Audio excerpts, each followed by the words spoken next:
Hello fellow traders, and welcome to the Mastering TQQQ Weekly Review for the week ending June 26th of 2026 with your host, Ethan Roberts.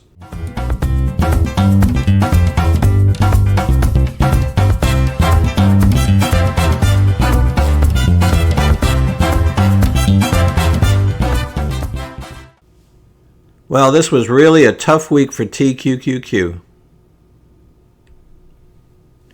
Recapping the week, starting on Monday, June 22nd, TQQQ began the day up about $1 at $83.95, but it hit its peak of $85.11 in the very first minute of trading, and then traded sideways to lower the rest of the day. Investors began taking profits in several mega-cap stocks and began to focus less on Iran and more on AI valuations and spending. TQQQ finished the day at $82.58.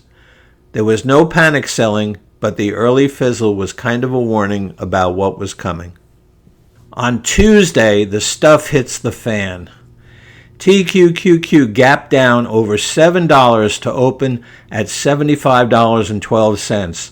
Traders were pricing in another Fed rate hike, and analysts questioned whether the Mag 7 companies could continue borrowing billions to build AI data centers if borrowing costs remained elevated. Micron technology fell 13% ahead of its earnings report. Tesla lost nearly 6% and Nvidia about 4%. The semiconductor index dropped almost 8% on the day. What a mess. At one point, the Nasdaq 100 had lost over $1 trillion in market value. Well, an overbought market with very stretched valuations were blamed for the 9.8% loss by the close. Wednesday's session was rather choppy with a slight downward bias, but there was no major sell-off. Buyers and sellers seemed to be in a tug-of-war ahead of Micron's earnings reports slated for after the bell.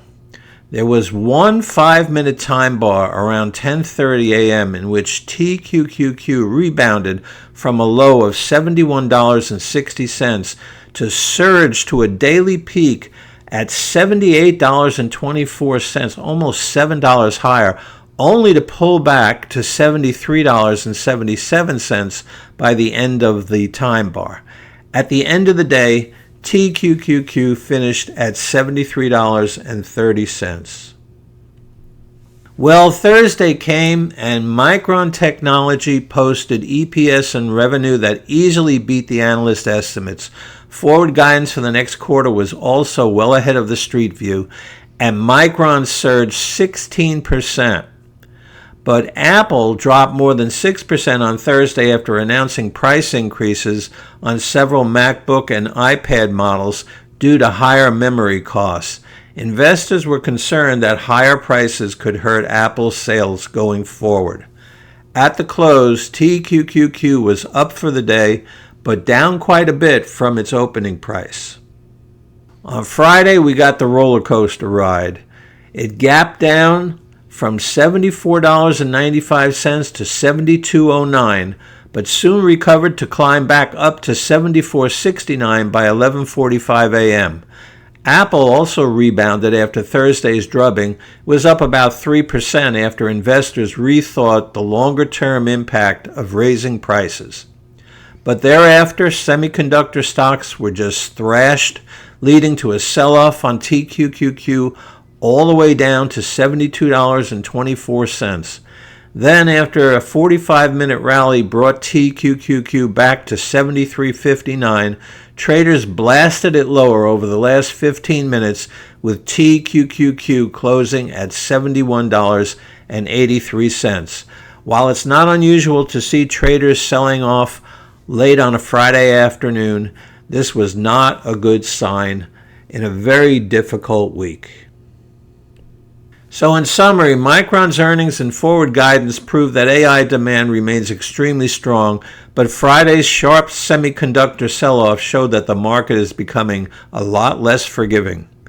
Apple is still an important stabilizing force for the Nasdaq 100 index despite near-term pricing concerns. For TQQQ traders, this was a classic reminder that momentum can reverse quickly when valuations become stretched, making disciplined risk management more important than ever.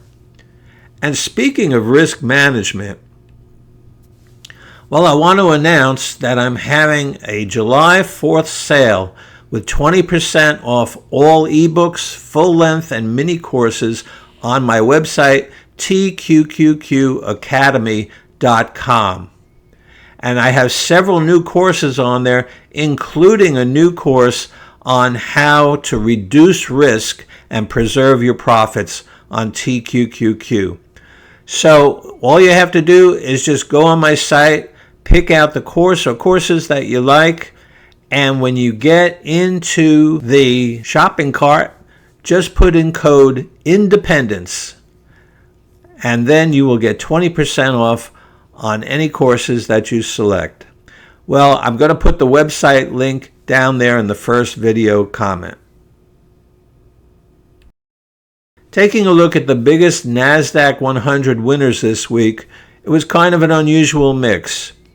We didn't get the usual Micron and Intel and ARM Holdings and all the rest of them. Instead, we had Axon Enterprise, symbol AXON, was up 9.79%, but that one has been a loser in 2026. So perhaps we're seeing some reshaping of the index with what hedge funds are willing to take on with the individual Nasdaq 100 stocks. Second place was Vertex Pharmaceuticals, VRTX, with a weekly gain of 8.79. It's up 8.38% total for 2026, so obviously that one was about broke even before today. And then we have American Electric Power, symbol AEP, with a weekly gain of 8.61%. That one's been doing a little bit better, 20.28% gain. Well, this week, Nasdaq 100 analysts were busy again. Morgan Stanley analyst Joseph Moore upgraded Qualcomm from underweight to equal weight and raised the price target from $146 way up to $231. By the same token, though, KGI Securities was downgrading Apple from outperform to hold and announced a $315 price target. Well, after Micron Technology crushed earnings and gave splendid forward guidance, a slew of analysts raised their price targets on Micron. There were no upgrades because just about all these firms already had Micron on their highest ratings, but each analyst tried to outdo the others on price target increases. The highest one was Susquehanna analyst Mehdi Hosseini, who raised the price target from $1,750 to $2,000. Other analysts announced targets in a range from $1,100 to $1,650. Well, I want to show you a couple of charts now. Here is the 5-day TQQQ 30-minute chart. What I want you to notice here is we had this very long downturn in the market with the 8-period EMA acting as resistance for most of this, the 20-period acting as a little bit of resistance. Right about the middle of the week, we did have a spike. That was the day that Micron beat the earnings, but then we came back and we tried to rally again, but we really couldn't, and Friday was just the bad sell-off. This is not a healthy-looking chart. Going out longer to the 10-day, 60-minute chart, you can see that we've had a much longer downturn this week than even just the 1 week. We were back up around $85 a share before this all started.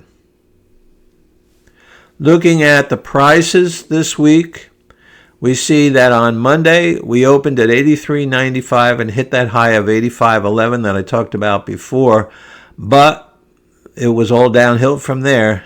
Closed at $82.58. The next day we opened lower. The close was lower. Tried to rebound on Wednesday and Thursday, but we had the big sell-off on Friday. We hit the low for the week of $70.72 before closing at $71.83. Taking a look at TQQQ's daily technical indicators, everything is not looking very good at the moment. The 8-period EMA is still below the 20-period SMA. We're in a bearish pattern. Both of these numbers have been falling. We will really need to see that prices go above the 8-period EMA for that trend to reverse. The RSI 2 is now oversold. We're at 17. We're getting close to the 10 number that we usually look for when we see a reversal, but we're not there yet. The RSI 14 is at 44. We're still in the neutral zone, but that one is also falling. And the stochastic is just a little bit above the oversold area at 35 and still in the neutral zone, but it too is falling. The 80 EMA has just not been able to get back above the 20 SMA over the past few weeks. Looking ahead at the options for the week ending July 2nd, we have a shortened week because Friday the market is closed. Even though it's the 3rd, we're closing for the July 4th holiday.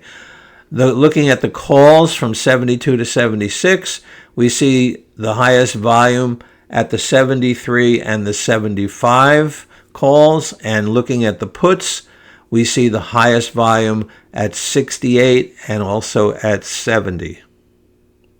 Looking ahead for next week on TQQQ, there are no earnings reports due out, so nothing that's going to shake the market like Micron did this week. Tuesday is the end of the second quarter. This is a big thing, though. There's often a lot of volatility around that as large institutions do their portfolio rebalancing. So be careful if you're trading on Tuesday. Middle East news, well, traders will still be following that along with the price of oil. And the non-farm payrolls and the unemployment rate will be sent out on Thursday this week instead of Friday, and that will probably move TQQQ quite a bit in one direction or the other on the last trading day of the week. Well, I wish I had a better report for you for this week, but I wish you a very happy and successful trading week next week. See you next time.